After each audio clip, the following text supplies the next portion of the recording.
হাদিস শরীফের মধ্যে আসছে আল্লাহর হাবিব সাল্লাল্লাহু আলাইহি ওয়াসাল্লাম বলেছেন যে আসসালাতুল মিফতাহুল জান্নাহ ওয়াস সালাতুল মিফতাহুত তাহারাত। নামাজ হচ্ছে বেহেশতের চাবি আর নামাজের চাবি হচ্ছে পবিত্রতা হাসিল করা অর্থাৎ ওযু করা।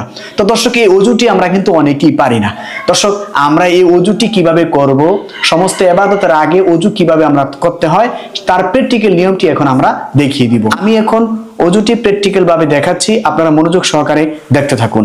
সর্বপ্রথম দর্শক আমাদের মেসওয়াক করতে হবে।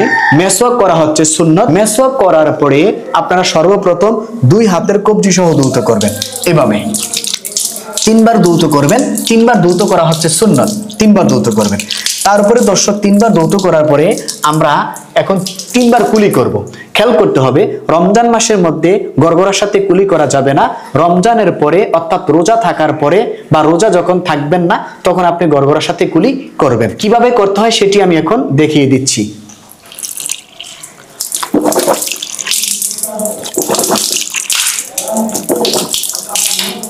এভাবে আপনারা তিনবার কুলি করবেন। এরপর আমরা তিনবার নাকে পানি দিব। রমজান মাসে নাকের ভিতরে পানি পৌঁছাতে গেলে ভেঙে যাওয়ার সন্দেহ থাকে, এজন্য আমরা নাকের উপরিভাগে পানি দিব, রমজানের বাইরে নাকের ভিতরে পানি পৌঁছিয়ে দিব।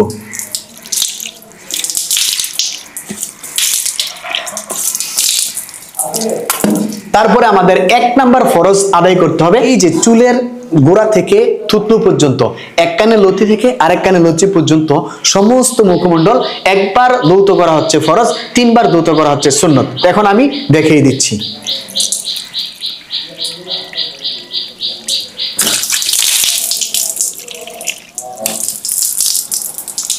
কোনো ব্যক্তির যদি দাড়ি ঘন থাকে আপনারা দাড়ি খিলাল করে নেবেন।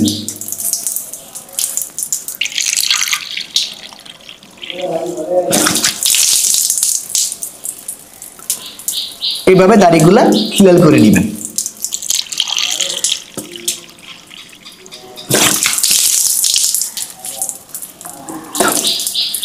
আমরা একটি ফরজ আদায় করেছি, এখন দ্বিতীয় ফরজটি হচ্ছে দোনো হাতের কনুই সহ ধৌত করা।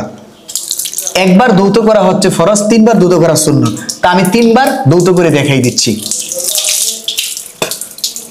মনে রাখবেন ভালো করে ধৌত করতে হবে, একটি পশমের গোড়া যাতে শুকনো না থাকে।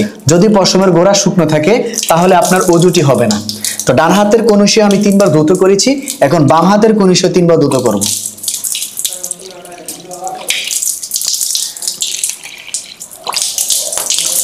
বাম হাতের কনুই তিনবার ধৌত করেছি। এখন আমরা ওযুর তৃতীয় যে ফরজটি সেটা হচ্ছে মাথা মাসেহ করা। মাথা মাসেহ করে নিচ্ছি আমরা এইভাবে, যে এই যে তিনটি আঙ্গুল দিয়ে প্রথমে এভাবে নিয়ে দিবেন, তারপরে আবার এভাবে। পরবর্তীতে যে শাহাদাত আঙ্গুলটি আছে শাহাদাত আঙ্গুল দিয়ে কানের লতি এবং কানের ভিতরে এভাবে মাসে করে দিবেন।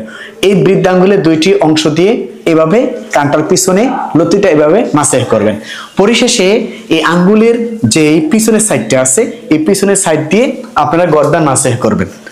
এভাবে গর্দান মাসে করবেন আঙ্গুলগুলি দিয়ে আপনারা এভাবে চেপে দিবেন। তো এইভাবে আপনারা কি করবেন, তৃতীয় ফরজটি আদায় করবেন অর্থাৎ মাথা মাসে করবেন। চতুর্থ ফরজ হচ্ছে দুই পায়ের টাকনু সহ ভালো করে ধৌত করা। তো আমরা প্রথমে ডান পায়ের টাকনুটি ধৌত করে নিচ্ছি, তারপরে বাম পাটি করব।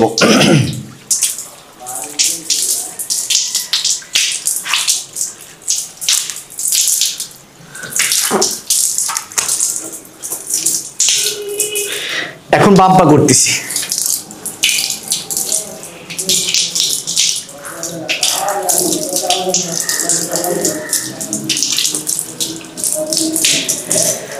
আমাদের ওযু করা শেষ, এভাবে আপনারা ওযু করবেন।